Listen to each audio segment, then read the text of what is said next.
1 Raja-Raja 18. Obadja pegawai Ahab bertemu dengan Elia. Dan sesudah beberapa lama datanglah firman Tuhan kepada Elia dalam tahun yang ketiga. Pergilah, perlihatkanlah dirimu kepada Ahab, sebab aku hendak memberi hujan ke atas muka bumi. Lalu pergilah Elia memperlihatkan diri kepada Ahab. Adapun kelaparan itu berat di Samaria, sebab itu Ahab telah memanggil Obadja yang menjadi kepala istana. Obadja itu seorang yang sungguh-sungguh takut akan Tuhan. Karena pada waktu Izabel melenyapkan nabi-nabi Tuhan, Obadja mengambil 100 orang nabi, lalu menyembunyikan mereka 50-50 sekelompok dalam gua dan mengurus makanan dan minuman mereka. Ahab berkata kepada Obadja, "Jelajahilah negeri ini dan pergi ke segala mata air dan ke semua sungai. Barangkali kita menemukan rumput sehingga kita dapat menyelamatkan kuda dan bagal, dan tidak usah kita memotong seekor pun dari hewan itu."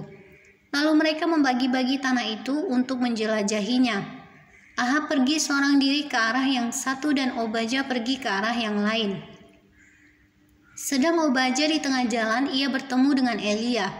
Setelah mengenali dia, ia sujud serta bertanya, "Engkaukah ini, hai tuanku Elia?"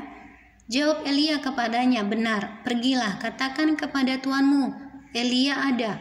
Tetapi jawab Obadja, "Apakah dosa yang telah kuperbuat, maka engkau hendak menyerahkan hambamu ini kepada Ahab, supaya aku dibunuhnya? Demi Tuhan Allahmu yang hidup, sesungguhnya tidak ada bangsa atau kerajaan yang tidak didatangi suruhan Tuanku Ahab untuk mencari engkau, dan apabila orang berkata ia tidak ada, maka ia menyuruh kerajaan atau bangsa itu bersumpah bahwa engkau tidak ditemukan di sana. Dan sekarang engkau berkata, pergilah, katakan kepada tuanmu Elia ada. Mungkin terjadi apabila aku sudah pergi daripadamu, Roh Tuhan mengangkat engkau ke tempat yang tidak ku ketahui. Kalau aku sampai kepada Ahab untuk memberitahukannya dan engkau tidak didapatinya, tentulah ia akan membunuh aku, padahal hambamu ini dari sejak kecil takut akan Tuhan. Tidakkah diberitahukan kepada Tuanku apa yang telah kulakukan pada waktu Izabel membunuh nabi-nabi Tuhan? Bagaimana aku menyembunyikan 100 orang nabi-nabi Tuhan dalam gua, 50-50 sekelompok, dan mengurus makanan dan minuman mereka? Dan sekarang mengapa engkau ini berkata, pergilah, katakan kepada tuanmu, Elia ada. Ia pasti akan membunuh aku. Jawab Elia, demi Tuhan semesta alam yang hidup yang kulayani, sesungguhnya hari ini juga aku akan memperlihatkan diri kepadanya. Elia bertemu dengan Ahab. Lalu pergilah Obadja menemui Ahab dan memberitahukan hal itu kepadanya. Kemudian Ahab pergi menemui Elia. Segera sesudah Ahab melihat Elia, ia berkata kepadanya, "Engkaukah itu yang mencelakakan Israel?" Jawab Elia kepadanya, "Bukan aku yang mencelakakan Israel, melainkan engkau ini dan kaum keluargamu. Sebab kamu telah meninggalkan perintah-perintah Tuhan dan engkau ini telah mengikuti para Baal. Sebab itu suruhlah mengumpulkan seluruh Israel ke Gunung Karmel. Juga nabi-nabi Baal yang 450 orang itu dan nabi-nabi Asyera yang 400 itu yang mendapat makan dari meja istana Izabel." Elia di Gunung Karmel. Ahab mengirim orang ke seluruh Israel dan mengumpulkan nabi-nabi itu ke Gunung Karmel. Lalu Elia mendekati seluruh rakyat itu dan berkata, "Berapa lama lagi kamu berlaku timpang dan bercabang hati? Kalau Tuhan itu Allah, ikutilah dia, dan kalau Baal, ikutilah dia." Tetapi rakyat itu tidak menjawabnya sepatah kata pun. Lalu Elia berkata kepada rakyat itu, "Hanya aku seorang diri yang tinggal sebagai nabi Tuhan. Padahal nabi-nabi Baal itu ada 450 orang banyaknya. Namun baiklah diberikan kepada kami 2 ekor lembu jantan, biarlah mereka memilih seekor lembu, memotong-motongnya, menaruhnya ke atas kayu api, tetapi mereka tidak boleh menaruh api. Aku pun akan mengolah lembu yang seekor lagi, meletakkannya ke atas kayu api, dan juga tidak akan menaruh api. Kemudian biarlah kamu memanggil nama Allahmu, dan aku pun akan memanggil nama Tuhan. Maka Allah yang menjawab dengan api, dialah Allah." Seluruh rakyat menyahut, katanya, "Baiklah demikian." Kemudian Elia berkata kepada nabi-nabi Baal itu, "Pilihlah seekor lembu dan olahlah itu dahulu.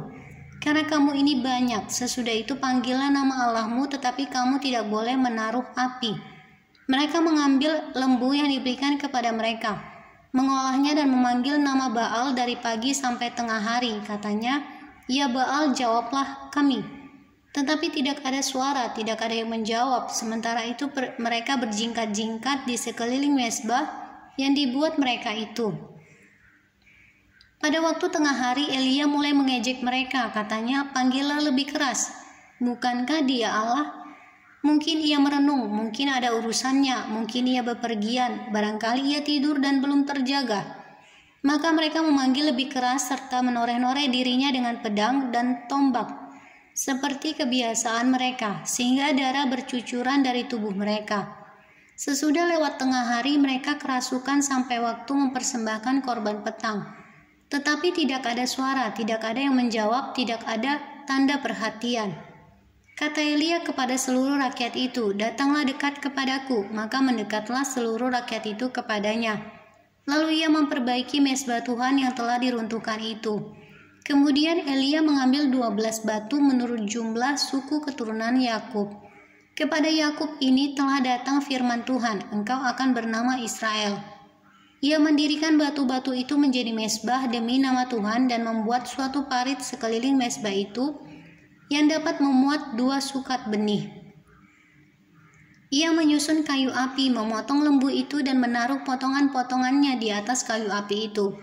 Sesudah itu ia berkata, "Penuhilah 4 buyung dengan air dan tuangkan ke atas korban bakaran dan ke atas kayu api itu." Kemudian katanya, "Buatlah begitu untuk kedua kalinya." Dan mereka berbuat begitu untuk kedua kalinya. Kemudian katanya, "Buatlah begitu untuk ketiga kalinya." Dan mereka berbuat begitu untuk ketiga kalinya. Sehingga air mengalir sekeliling mezbah itu, bahkan parit itu pun penuh dengan air. Kemudian pada waktu mempersembahkan korban petang, tampillah Nabi Elia dan berkata, "Ya Tuhan Allah Abraham, Ishak dan Israel, pada hari ini biarlah diketahui orang bahwa Engkaulah Allah di tengah-tengah Israel, dan bahwa aku ini hamba-Mu, dan bahwa atas firman-Mu lah aku melakukan segala perkara ini. Jawablah aku ya Tuhan, jawablah aku supaya bangsa ini mengetahui bahwa Engkaulah Allah ya Tuhan, dan Engkaulah yang membuat hati mereka tobat kembali." Lalu turunlah api Tuhan menyambar habis korban bakaran, kayu api, batu, dan tanah itu. Bahkan air yang dalam parit itu habis dijilatnya. Ketika seluruh rakyat melihat kejadian itu, sujudlah mereka serta berkata, "Tuhan dialah Allah, Tuhan dialah Allah." Kata Elia kepada mereka, "Tangkaplah nabi-nabi Baal itu, seorang pun dari mereka tidak boleh luput." Setelah ditangkap, Elia membawa mereka ke sungai Kison dan menyembelih mereka di sana. Kemudian berkatalah Elia kepada Ahab, "Pergilah, makanlah dan minumlah, sebab bunyi derau hujan sudah kedengaran." Lalu Ahab pergi untuk makan dan minum. Tetapi Elia naik ke puncak gunung Karmel, lalu ia membungkuk ke tanah dengan mukanya di antara kedua lututnya. Setelah itu ia berkata kepada bujangnya, "Naiklah ke atas, lihatlah ke arah laut." Bujang itu naik ke atas, ia melihat dan berkata, "Tidak ada apa-apa." Kata Elia, "Pergilah sekali lagi." Demikianlah sampai 7 kali. Pada ke-7 kalinya, berkatalah bujang itu, "Wah, awan kecil sebesar telapak tangan timbul dari laut."